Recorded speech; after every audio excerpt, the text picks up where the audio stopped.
I am about as nervous and anxious as I think I've ever been.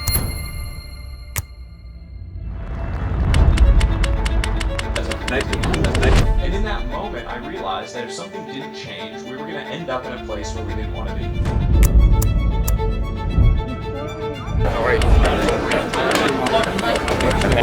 My wife gets mad at me about this sometimes. She's like, "Oh, isn't that embarrassing?" Not really. Like, and frankly, what is your vibe? I'm coming now. It's in view. That means I'm away from my wife and son way more than I want to be. So we're turning around? Yes.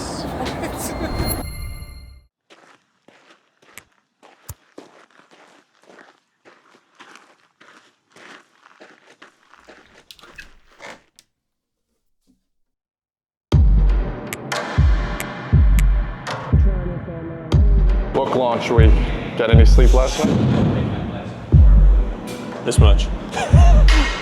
Woke up at 2 a.m. A little too excited. Just got up, started working. I woke up at 2 a.m. too. You actually did. I texted you and you were up. I was impressed. You would have gotten fired if you didn't. You're joking, right?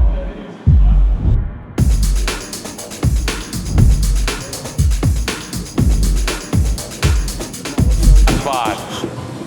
Four, 3, 2, 1. Nice. How do we Set. finish?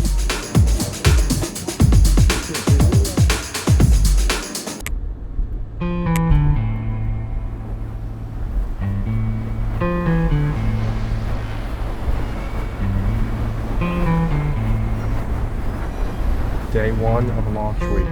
How you feeling right now? I am about as nervous and anxious as I think I've ever been. I feel like I did on my wedding day. Oh man. And I'm a little tired, but hopefully this large Dunkin' cold brew goes straight into my veins. Gets me a little fired up for these radio interviews I'm about to go to. Better vocal warm-up would have been sleeping more than 4 hours last night. Coming to you live from 125 West 55th in New York City. 6 or 7 radio interviews in. We got another 6 or 7 to go. It's my first ever radio tour. Kind of wild. These people have incredible radio voices, by the way. Need to work on that.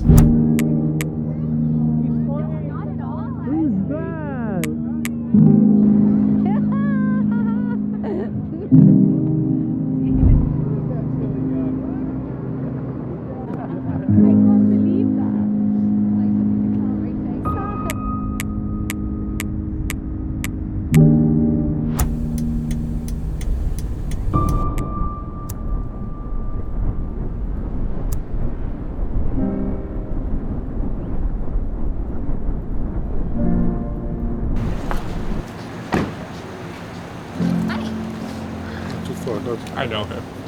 He works for me.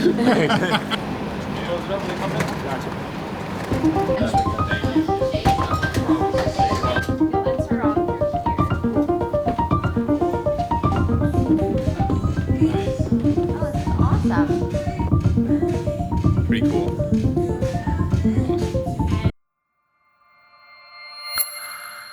Thank you so much for being here for this 92NY collective event to celebrate Sahil Bloom and his debut nonfiction book, The 5 Types of Wealth.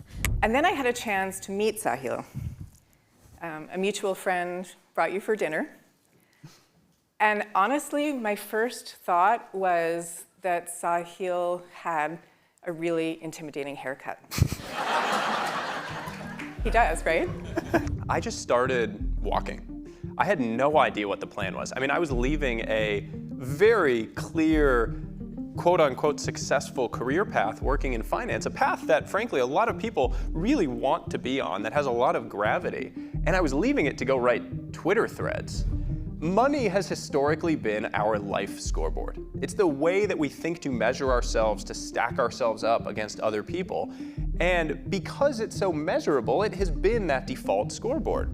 But unfortunately, it is not the end-all be-all of building your happy, healthy, fulfilling life. It is a part of that, but it is not the only thing. Money isn't nothing, it just isn't the only thing. And so I started to think about, what would a better scoreboard look like? A more complete scoreboard, a better way to actually measure your life, under the premise that if you measure the right things, then you can actually take the right actions to create the right outcomes that you are trying to create in your world.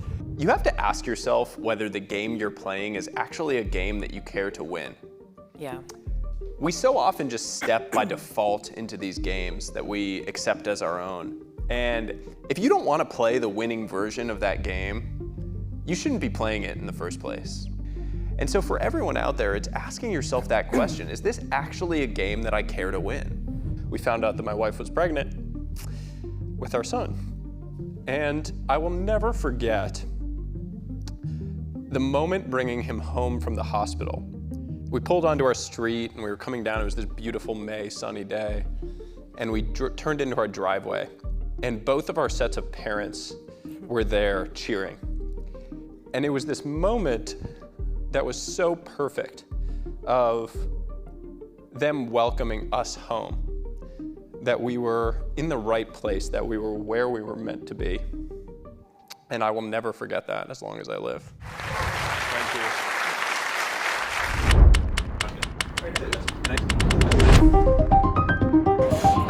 Appreciate you guys coming. Oh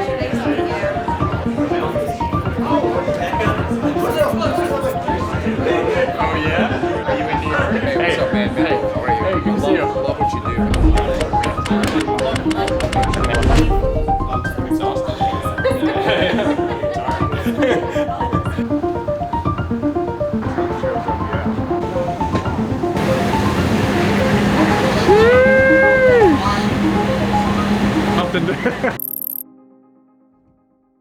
I know what the grind is like.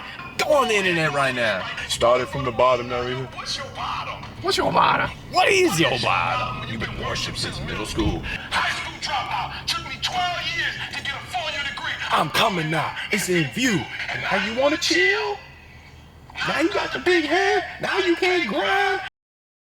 Bright and early here on launch day in New York City, we got Morning Joe, live television appearance, talk about the book. Can't wait.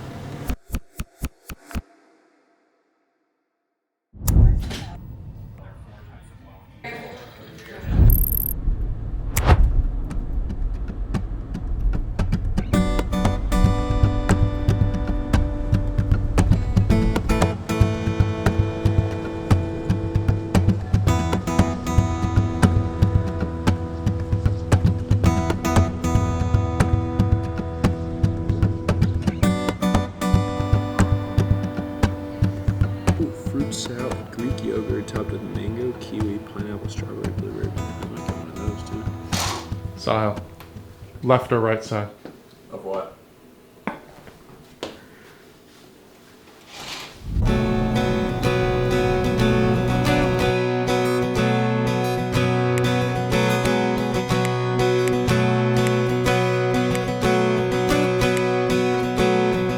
I mean, I'm completely unhinged with my signatures at this point. Oh. I kind of just like let the Holy Spirit take me.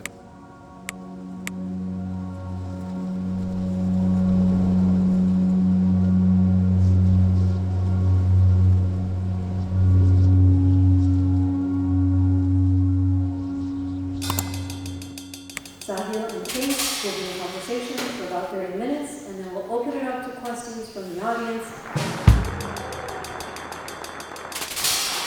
And if you haven't seen some of the writing that he puts out in the world, it is Thank you for doing this. I'm really excited to read this book. I'm one of the earlier thread readers of yours from like 2020, 2021. My question is, you love the time traveling exercises.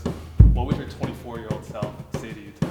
I think my 24-year-old self would recognize that I had probably finally acted on a lot of the things that I was too scared to show the world when I was younger. So excited to see you in Miami. Counting down the days until your book came out. Oh, that's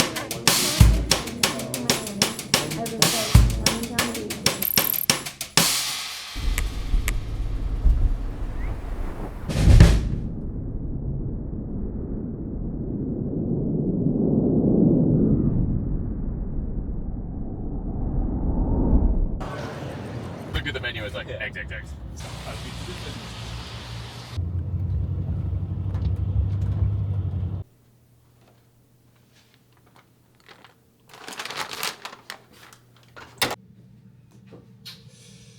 So are we Ubering? Yeah, it's already here. This is where you make it permanent.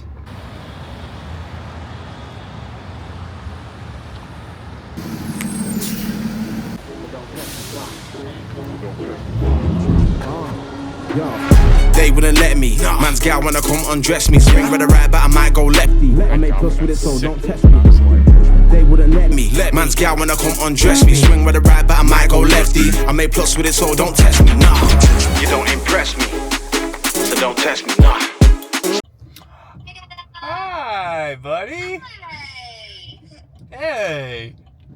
Hey, miss you, Dada. Miss you. Hey, what are you doing? Are you taking my spot? Yeah.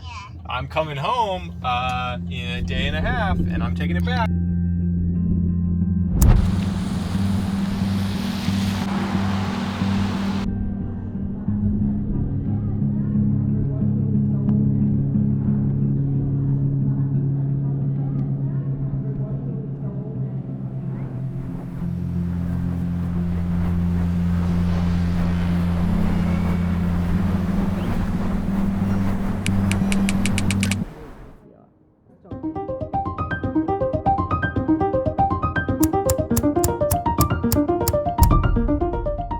I really think that the biggest point that I want to get across with this book is this is about identifying what truly matters to you. Not what the world tells you should care about, not what your family tells you, not what your friends tell you, and certainly not what social media tells you, but what you truly care about. And then going and taking some tiny actions to build your life around those things. We need to invest in our relationships the exact same way we think to invest in our financial future. You know that investing $100 today in the S&P 500 is probably a smart move because it's going to compound over the long term to build your financial future. The exact same mindset has to apply to your relationships. Investing tiny amounts today compounds in your relationships, and those relationships are probably the single greatest investment you can make in your life for your healthy and happy aging. But we don't think of relationships that way. I talk a lot about this idea of the beauty of enough, that feeling that your cup is full, and the life that you are living is your enough life. Unfortunately, for a lot of people, when they think about what enough means to them, the first thing they default to is a number. You say in your mind, like, oh, I'll have enough when I have $1 million, $5 million, or $10 million. And as we all know, that number has a tendency to just be like a mirage. Just you get there and then it kind of goes poof, and it's 2 to 3 times what it was before. We're in this speed-obsessed culture of wanting to do more and more and more. And the reality is that what we really need to do is focus on direction over speed. It's much better to climb slowly up the right mountain than to climb fast up the wrong one. And so many of us never take the time to slow down and ask ourselves, what is the mountain that I actually want to climb? What is the mountain that I actually care about? The things that I actually want to build my life around. That is what enough is about.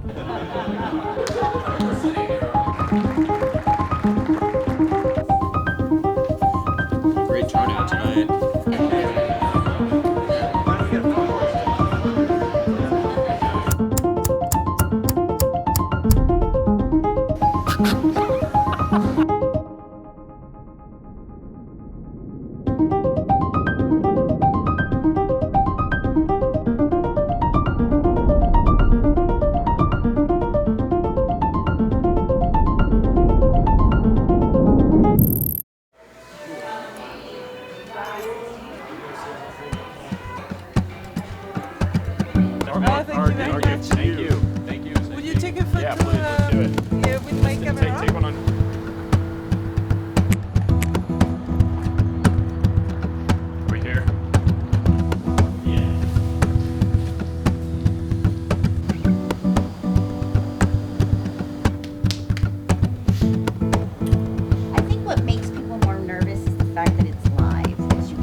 said that it had started to get tough living so far away from my parents, who were getting older. You're in much more control of your time than you think.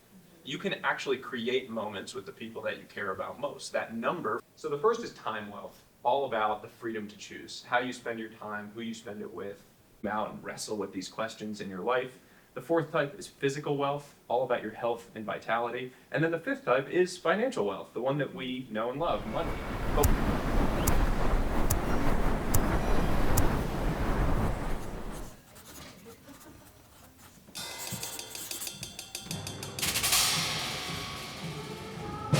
You need to stop eating so much salt.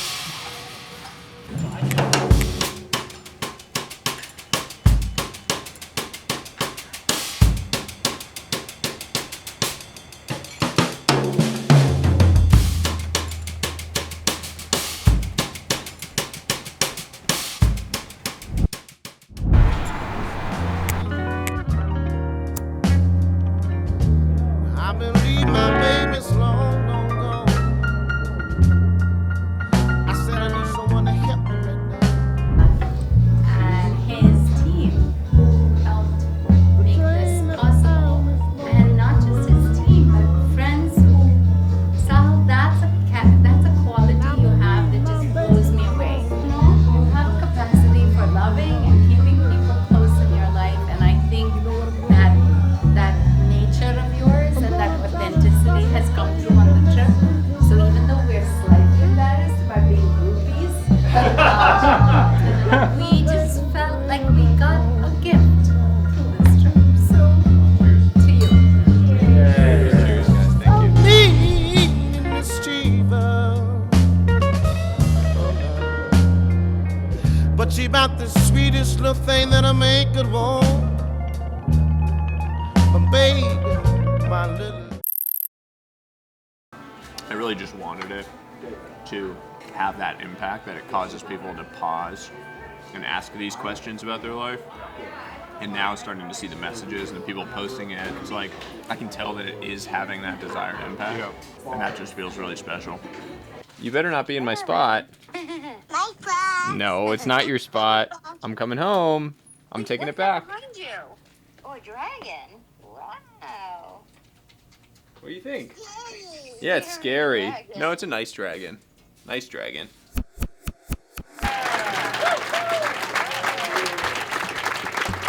Tell you not what social media tells you, but what you truly care about, and then going and building your life around those things, taking some tiny action to start walking in that direction. And in that moment, I realized that if something didn't change, we were going to end up in a place where we didn't want to be. And the next day, my wife and I had a candid conversation about what we wanted in life, what we wanted to be our center, what our true north really was. And within 45 days, I had left my job. We had sold our house in California and moved 3,000 miles across the country to live closer to our families. I just don't care. Like, if someone doesn't reply to me, I'll just send another one. I really don't. And like, my wife gets mad at me about this sometimes. She's like, oh, isn't that embarrassing? I'm like, not really. Like, and frankly, if the other person gets annoyed at that, I probably wasn't going to build a deep relationship with them anyway. So if they don't respond to that in some way that's beneficial, then it is what it is. And if they do, it creates a great thing. So I have always been someone that is willing to just, if I think someone thinks something about someone, I will let them know right then and there. I will tell you how I feel about you. And if I have a positive thought about the person, I'm sending a text, or I'm making a phone call, or I'm sending an email to the person right then. Because that inspiration that you feel around relationships is totally perishable. Balance is much more of a concept on a season basis than it is on a day basis. You are going to have periods of your life when you are unbalanced, seasons of unbalance, when you need to lean into the thing that you're excited about doing. I'm in one of those right now. I'm in a season of unbalance while I try to go and share these ideas with the world, reach people, positively impact people. That means I'm away from my wife and son way more than I want to be.